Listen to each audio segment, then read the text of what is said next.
திருமணமான 10 மாதங்களில் இளம்பெண் தற்கொலை செய்து கொண்டது பரபரப்பை ஏற்படுத்தியிருக்கிறது. அண்மையில்தான் திருப்பூர் மாவட்டத்தில் ரிதன்யா என்ற இளம்பெண் கணவர் வீட்டாரின் வரதட்சணை கொடுமையால் தற்கொலை செய்து கொண்ட சம்பவம் பெரும் அதிர்வலைகளை ஏற்படுத்தியிருந்தது.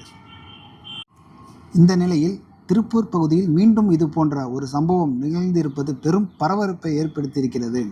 திருப்பூர் தாராபுரம் சாலை பிரெண்ட்ஸ் கார்டன் பகுதியைச் சேர்ந்த சுகந்தியின் மகள் பிரீத்தி, வயது 25.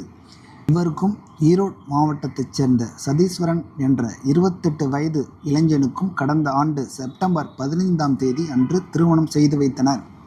இந்த திருமணத்தின் போது 120 சவரன் நகை, 25 லட்சம் ரூபாய் ரொக்கம், பணம் மற்றும் 38 லட்சம் மதிப்பில் ஆன இனோவா கார் உள்ளிட்டவை வரதட்சணையாக வழங்கப்பட்டதாக கூறப்படுகிறது.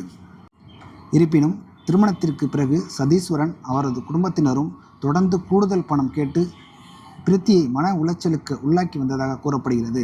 இதனால் மன உளைச்சலில் இருந்த பிரீத்தி கடந்த 1 மாதமாக தனது கணவர் வீட்டை விட்டு வெளியேறி திருப்பூரில் உள்ள தனது தாய் வீட்டில் வசித்து வந்திருக்கிறார்.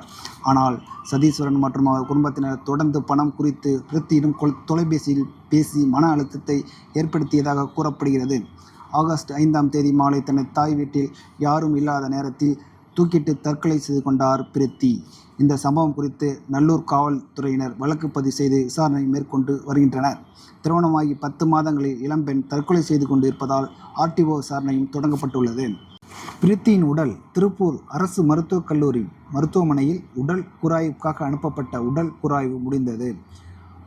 உடலை உறவினரிடம் ஒப்படைக்கும் நேரத்தில் பிரீத்தி உறவினர்கள் உடலை பெற மறுத்துள்ளனர்.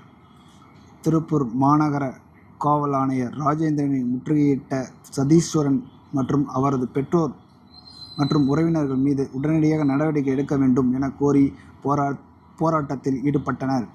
அதனைத் தொடர்ந்து காவல்துறை ஆணையர் ராஜேந்திரன் ஆரம்ப விசாரணையின் அடிப்படையில் உரிய நடவடிக்கைகள் எடுக்கப்படும் என உறுதி அளித்தார்.